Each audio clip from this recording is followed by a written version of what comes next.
2024, it's here. What does that mean? It means tools, lots of tools. New things are coming out, and it's an exciting time, right? We got the Vision Pro coming out in like a month.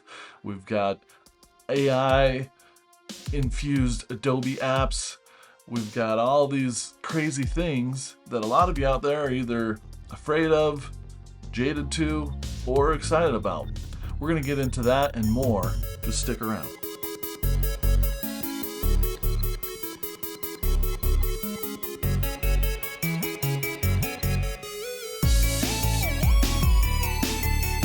Yes, like I said, friends, it is 2024, and I'd like to welcome you out to another episode of a little show I like to call Create or Die, the podcast for you, the creator.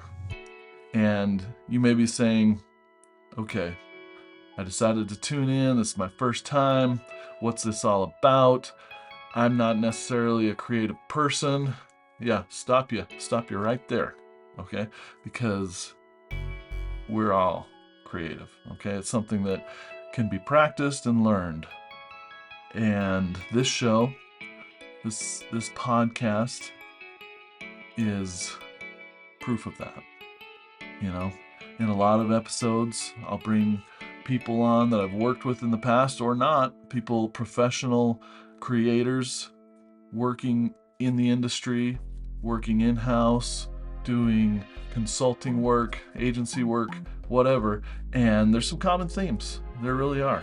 You'll see that 99% of us, maybe that's a little high, 95%, have struggled or continue to struggle with a little bit of what we like to call imposter syndrome or self-doubt, right?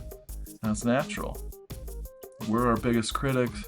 You know, these things that we've worked on for decades, these skills that we've acquired, we might take them for granted. We might not realize just how special they are. Now, especially, like I alluded to in the beginning, when we're dealing with these new tools. You know, it used to be an art form, right? To be able to use your multiple different ways of manual selection techniques to, isolate a person from a background in Photoshop or Illustrator. And now that's just done like that with AI, right? You know, it's usually not 100% perfect, especially if you've got crazy hair, but then there's little tools that you can use to massage it, and you've got a really nice backgroundless, transparent background image of a person that you can use in multiple different ways, right? So, yeah, it can be a little frustrating, but back to the point, you know, your skills, the time that you've put into learning these things that now are maybe deprecated or obsolete, it brings appreciation. And if the tool isn't working for one reason or the other, you know that you as a professional can get in there and do it the old-fashioned way if need be, right? And that kind of brings me to the topic that I'd like to discuss in this episode 66 of Create or Die. Now, you know, on the intro, at the outset, if you will, I mentioned how excited I was for maybe some of these new tools. But at the same time, I'd like to take that, turn it around, just flip it around and let you know that in the end, as cool as it is to play with new tools, stay abreast of, I love that word, of, the latest technologies, as cool as that is, in the end, the tool, the software, is essentially the least important part of the process, right? There are hundreds, thousands, millions maybe of tools that you could use.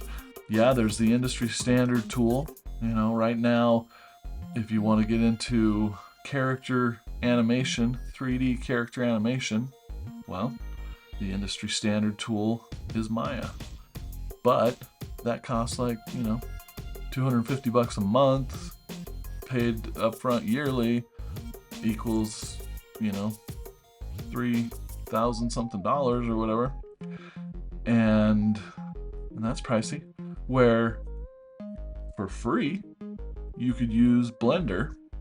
Has pretty much all the same tools and a lot of tools that Maya doesn't have, and vice versa. And I've seen things produced out of Blender or Cinema 4D or some of these other tools, but we're focusing on Blender because we're kind of trying to show the juxtaposition of price, free and not free. So yeah, the tool in the end doesn't matter because you can produce something that looks just as professional, if not more professional, in Blender than you can in Maya. Because in the end, it's the artist behind the tool. And those things that come easy in any tool, kind of the just automatic features. Like one of the reasons that I shifted to Cinema 4D back in the day from Moto and Lightwave and other things was because I wanted to get into motion graphics, 3D motion graphics, and that was the industry standard. And they had tools, MoGraph tools, that kind of made it easy. You could get some of the cool trendy effects right out of the box, and it was amazingly easy. And clients would be like, sweet, that looks like it was hard, take my money, right?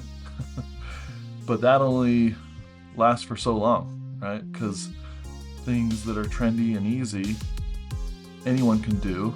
You look at it, it no longer looks special because it's been done a million times. It's cliche, right? So how do you innovate?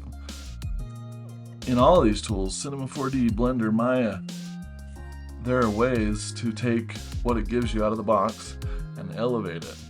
But a lot of times that's not going to happen from just playing with the tool or I've got the tool.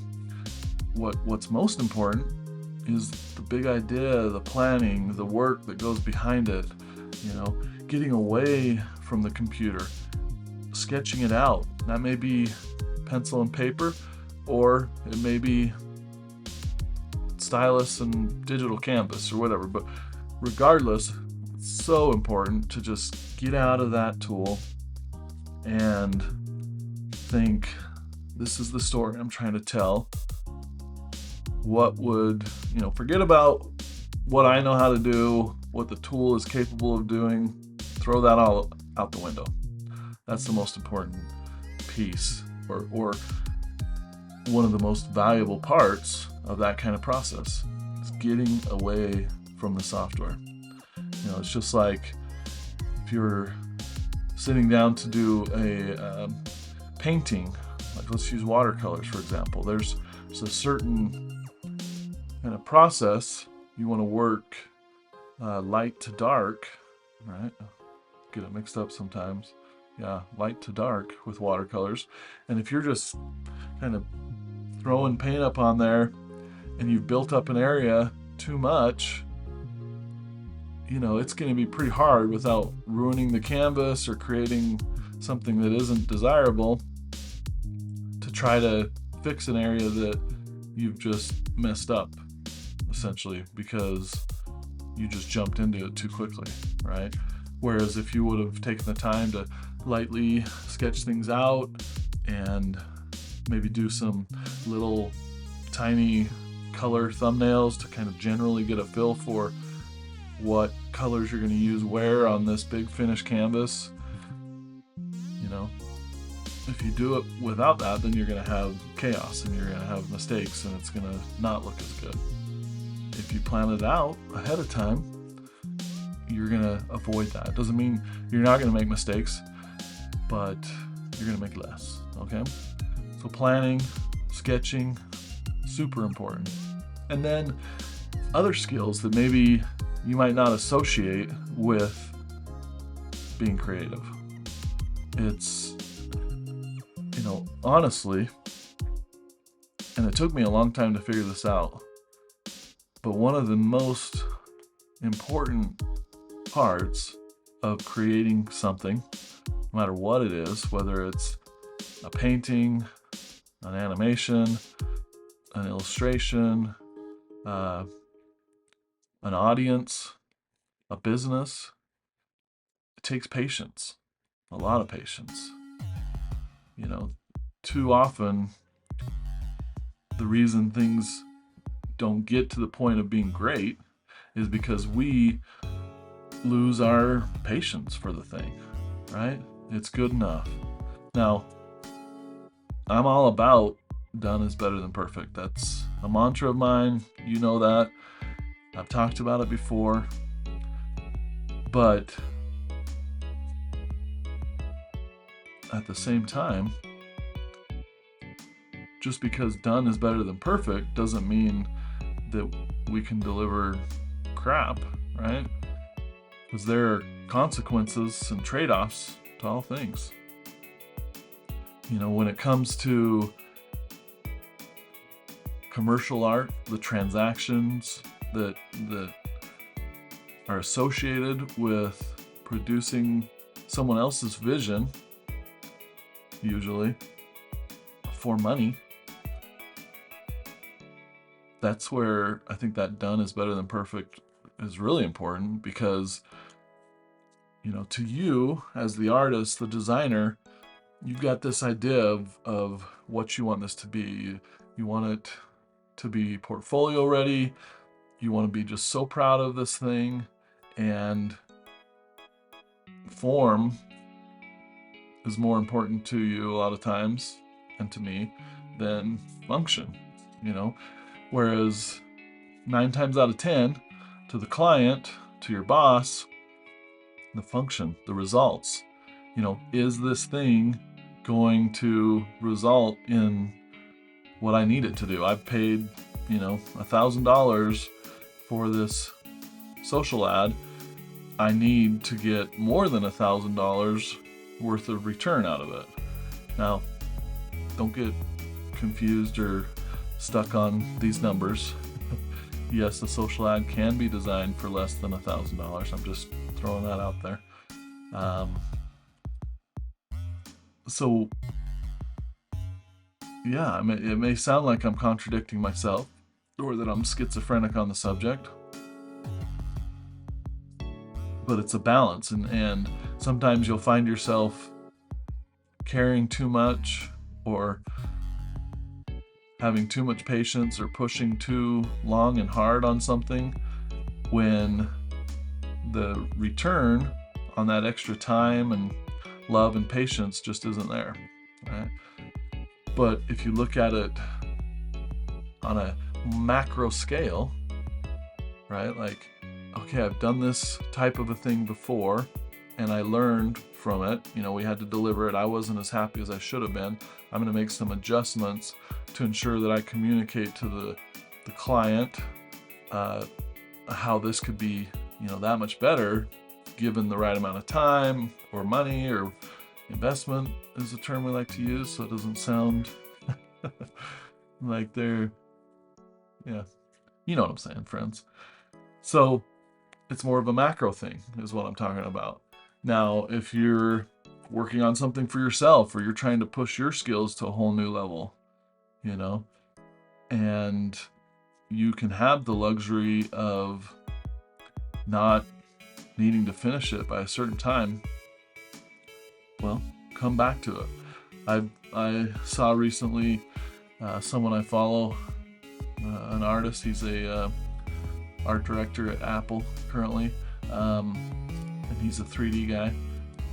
He recently revisited some of his work from a year ago, and the learnings, the things that he's worked through over the past year on other projects, or just giving those old projects time to soak, to just not be the focus. By going back to those, he was able to more quickly and with renewed energy achieve his vision with some of those pieces. And you may feel like, hey, this guy's going on tangents. I thought, what are we talking about here, right? We're talking about the fact that the tool, piece of software, is like the last thing, one of the last things in order of importance.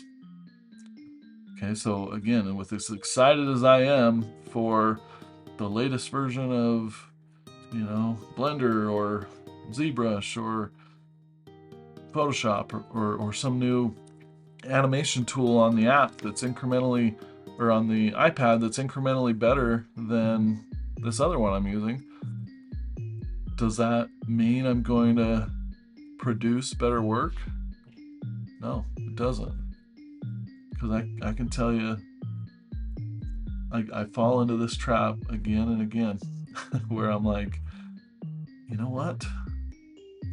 I would do more of this type of work if I just had that tool, because I've seen so many people produce really great stuff using that tool. So it must be the tool, because that's the only thing holding me back, right? Because otherwise I'd be there, and I think as humans we naturally look to come up with excuses for our own failings, our shortcomings, right? When in reality we just weren't patient enough or unstoppable enough, or didn't have the work ethic to see that thing through in the tool that we were using. The first time I remember facing this idea of tools was way back when, as a kid. I was probably somewhere between 8 and 10, pretty young. And I was in elementary school, right? And I was considered to be one of the better drawers or artists. And I remember a acquaintance of mine, showing me stuff that his brother did, and he was a couple years older than us, and being a little shaken, like, wow, that's really cool. Like this guy was into drawing cars, and in my eyes they were just like super professional, beautiful.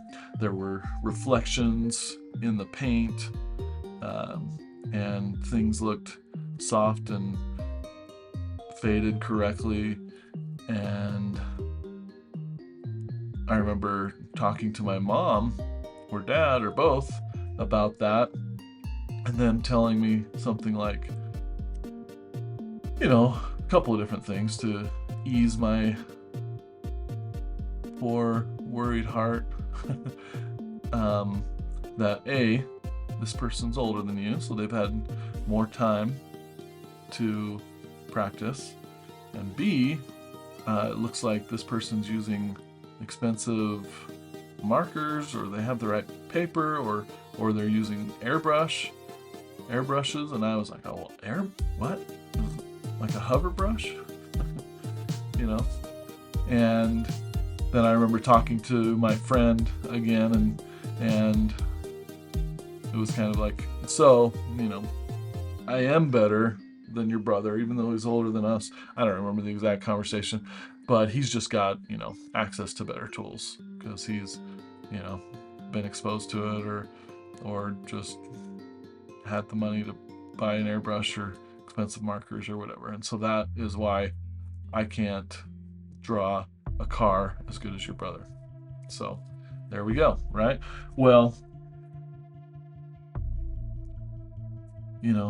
that was a young version of myself, a young, inexperienced, narcissistic version of myself that has since been educated to know that, that is not the thing that is special, and that not only can people create a beautiful rendering of a car with a tool that is not an airbrush, they can do it with tools that you wouldn't even think are meant to be art, right? And what do I mean by that? And maybe they aren't art related tools. First, let's just look at it this way. If you have the shading right, if you're working from reference of an image of a car and you're focused on, the car's red, okay?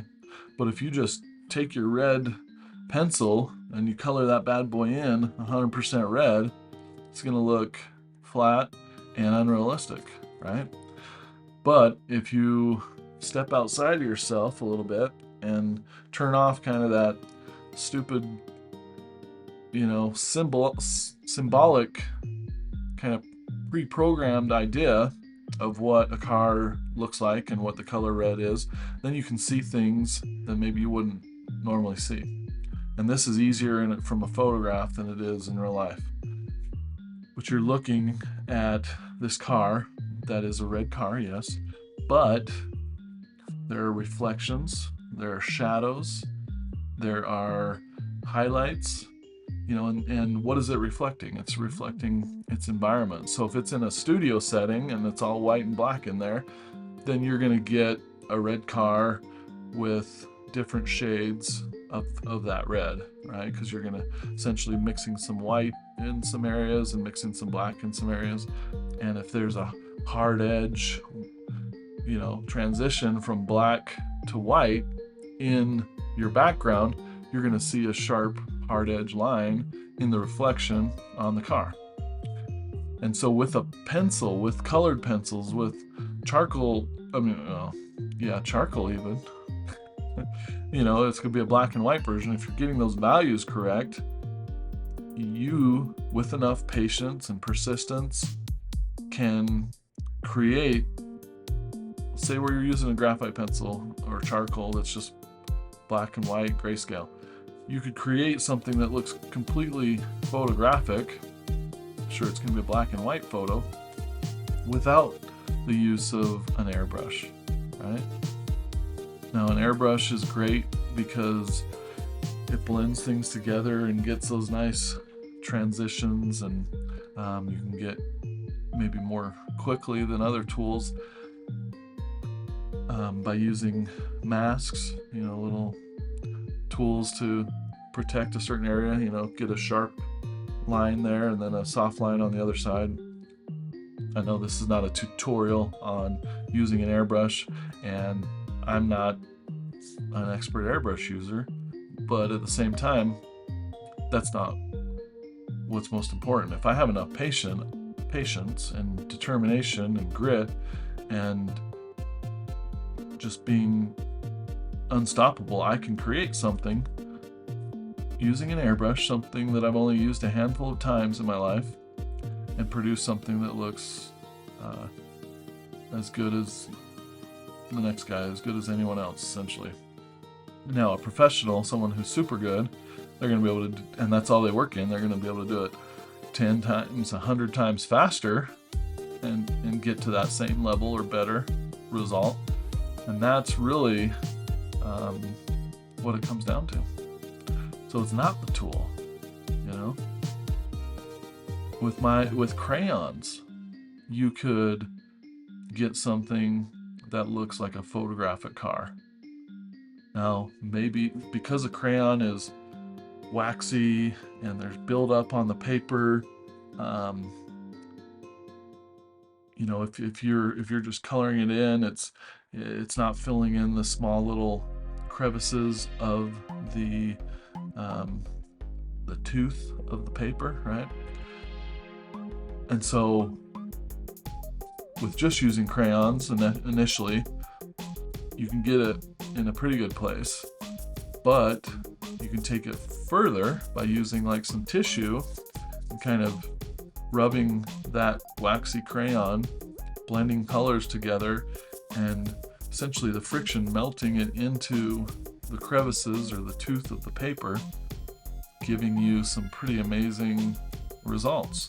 Or if you don't do that, you can work at a larger scale, and from farther away it can look photographic. So, and not that art, I mean, to me at one time that was the whole goal, is to produce something that looked photographic, and then therefore you have proven that you are an artist, right?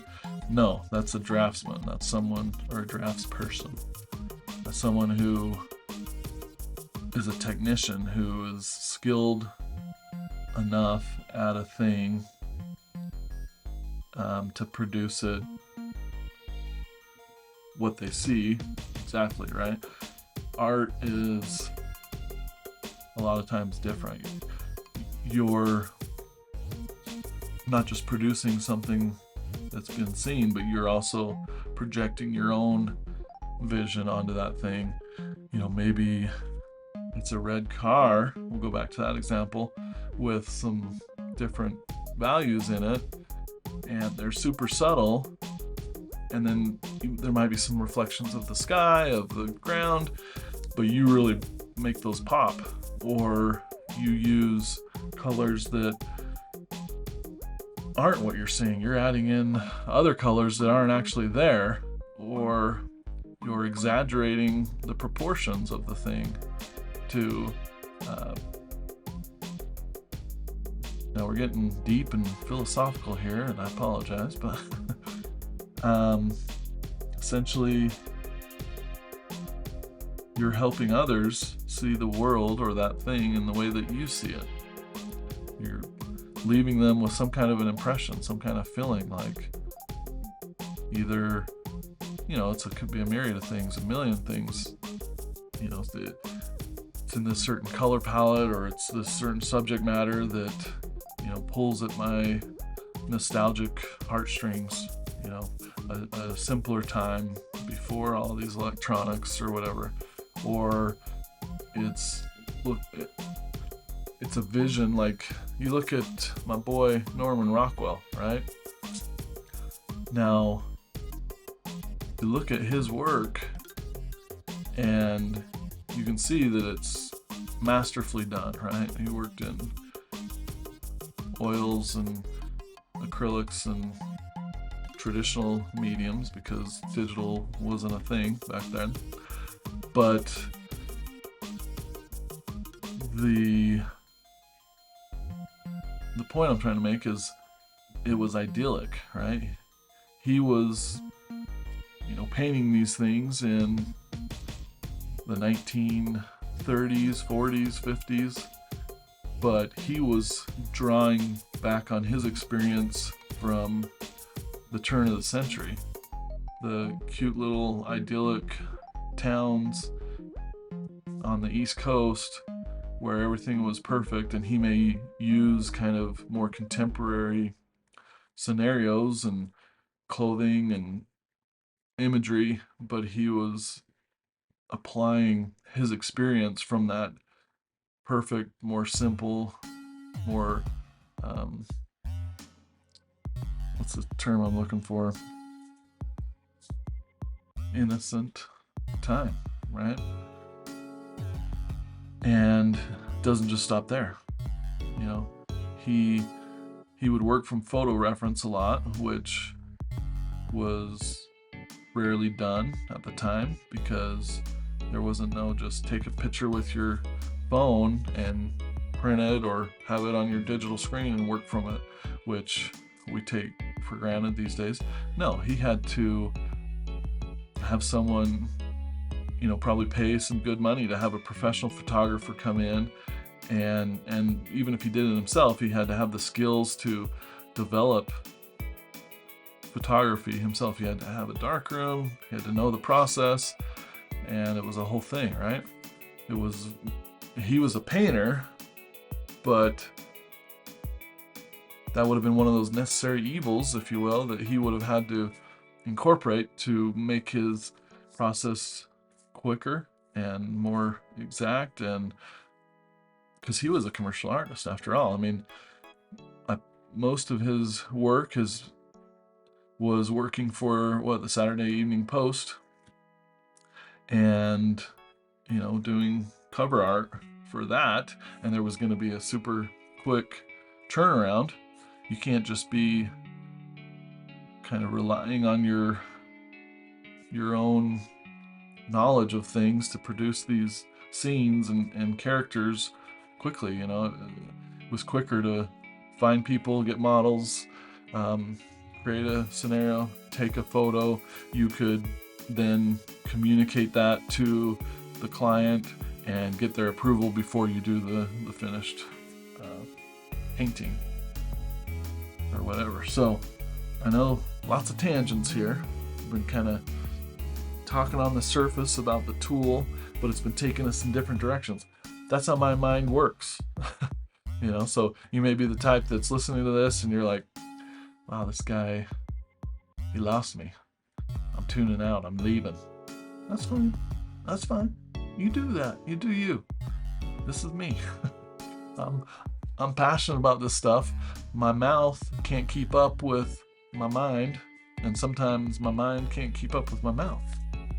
And so what better time than to introduce our first faux sponsor of the program, Create or Die, in 2024. That's right. Our first faux sponsor of 2024 are these little yogis. Okay? Now, it's not anything to do with yoga. I know there are yogis in yoga, but no. These yogis is something my wife picked up, I believe, from Costco. Brought to you by Nature's Garden. They're probiotic, strawberry, yogurt covered fruit bites. Okay? And they're called yogis. Now, you might be saying, I can just get me some yogurt covered raisins. Okay? Why in the hell would I buy some new thing called yogis? Well, let me tell you. 9 times out of 10, now I like me some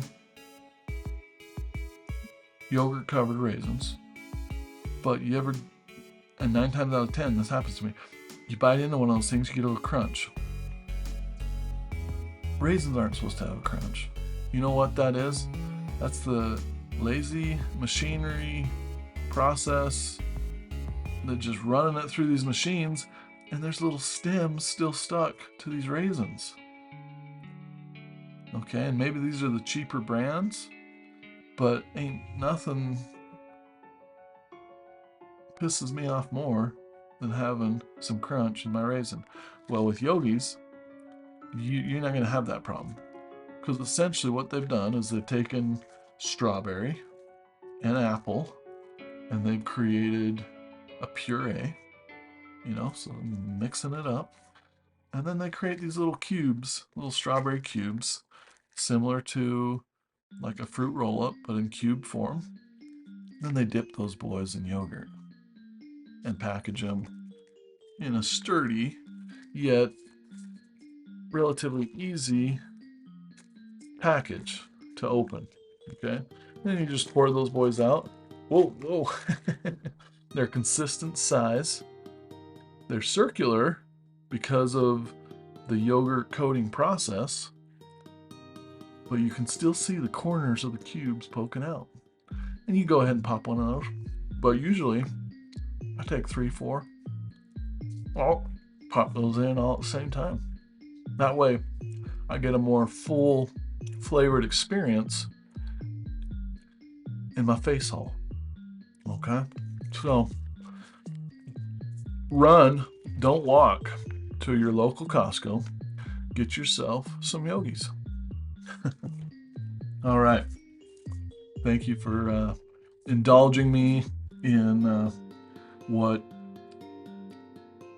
I think is an important thing for this program. It's our sponsorship, our faux sponsorship. But back to it. Tools. What are they good for, right? Well, like we've talked about, not as much as you would think. So, while you're sitting there thinking, if only I had that tool I'd be able to do that thing, I would say, why don't you figure out how to do it a different way? No, but seriously, tools are awesome. I have lots of them. We have episodes where we're geeking out about tools, different upgrades. But I think it's important for all of us to step back every once in a while and just be like, I've been doing this for a while. I'm a problem solver. I know how to get stuff done. I'm a builder. I know that if I put my mind to it, especially if there are some yogis around to help, make it a more enjoyable process, then I can do anything. So get away from the tool, get to the simple place of sketching something down, whether it be on a piece of paper, like I said, or on your iPad, or in a Google Doc or something, or maybe because maybe you're like, hey, I can't sketch for crap, My sketches don't resemble what I'm thinking in any way, shape, or form. That's okay. That's something you can get better at. Just practice. But write it down. How can you describe? How can you play with your ideas? Maybe we try this color palette, or maybe you're finding inspiration online or in Pinterest or something, and you're pulling together kind of a mood board prior to getting into your project, whether it's a painting or a motion graphics piece or a website. Do that first and take the tool you're using and bend it to your needs. There are lots of resources out there these days to help you figure out what it is you don't know about that program. Or you got some experimental people out there who just live in one program and they've bent it and beat it into submission. My throat's getting a little dry, I apologize. To do what they want it to do, right? And they're experts. And so when you run into something, but you've started something because you planned it and you're like, hey, I need it to do this thing, you can go out there to the YouTubes, to the masses, and get an answer. Or through a little struggle, you can create an answer. Or worst case scenario, you can't do that thing, you got to create a workaround. That's okay. But you pushed yourself further than you would have had you just used the off-the-shelf MoGraph tool from Cinema 4D, or some quick push button filter inside of Photoshop or whatever. You've come up with something better. So I hope this has helped to some degree. And for those of you who have stuck with me for nearly 40 minutes, made it to this point in the program, which I think it's safe to say is few, especially few that work where I work currently, I'm going to let you in on a little secret, okay? This is you might not care, which is fine. But I'm taking the leap, friends. I've got my final date set and locked in at the current company I work for. My last day at this place is going to be February 1st, 2024. Maybe February 2nd at the latest, because that's Friday. We'll figured out. But right around there. And you might say, well, what happened? Did you get yourself fired? No, I didn't. Did you get yourself let? No, I was of my own choosing, and I've decided to do this. Content creation and creative consulting full time. Yeah, that's right, my friends. I'm finally putting my money where my mouth is. I talk about being bold, taking a chance, going after what you really love. I talk about this need to create or you're going to die. And suffice it to say, I've finally convinced myself that I'm dying, stuck in a job that's a great job, it's a great company, but it's hindering my ability to create something for myself, something big, something lasting, and there's a risk that comes with that. And I'm not gonna lie, it's scary, but I know that I can do it.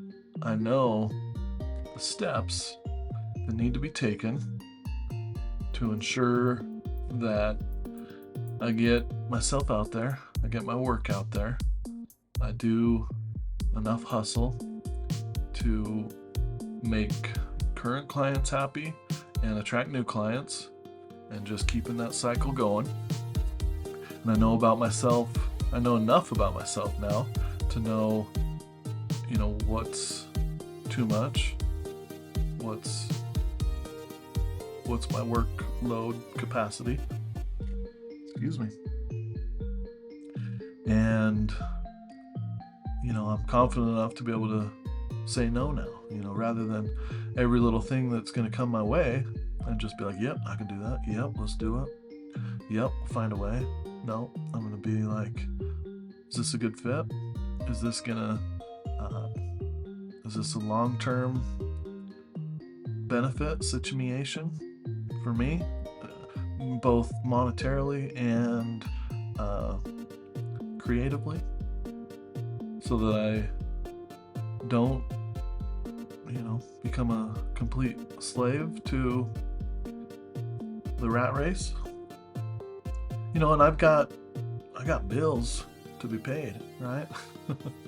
I've got a big family. I've, going out on my own and having to figure out insurance and different things that we sometimes take for granted working for the man. But I finally set in that the only thing that's kept me from taking this leap earlier, now I did it 20 years ago and when I knew nothing, and it scared the crap out of me and I've crashed and burned, and so therefore I haven't done it because the only thing is fear. That's it. So I've proven to myself that I can do quality work in a certain timeline, predictable timeline. I can attract new business. I can land and expand with my current clients, and I can do work quickly enough to where it's valuable to my clients and to me. That is one of the huge benefits of being a senior creative who's done a lot of this stuff. Because just like I talked about earlier in the example of me as an airbrusher and someone else who's all they do is airbrushing, because of my tenacity and work ethic and general creative skillage, I think I can produce something. I know I can. with an airbrush that is as good as a professional. But the difference is the professional is gonna be able to do it 10 times quicker. So I'm not gonna be trying to make money on my airbrushing services. Okay, that's just an example. But when it comes to this new term that I believe Chris Do coined, business design, business creative, I'm your guy. Okay, I've done that upwards, backwards, sidewards, and forwards. Okay, for 20 years, and I can do it fast. And that's where you, Mr. and Mrs. Client, and I are going to make magic happen. So, didn't mean for this to be like some sales pitch, but it's kind of a exercise in personal affirmation, and I appreciate you hearing me out and where I'm at, what I'm doing. So thank you, and let's just see where we can take this thing now that we're going to put some real time behind it. Okay, here in 2024. Till next time, my friends, just keep on creating. Create or die.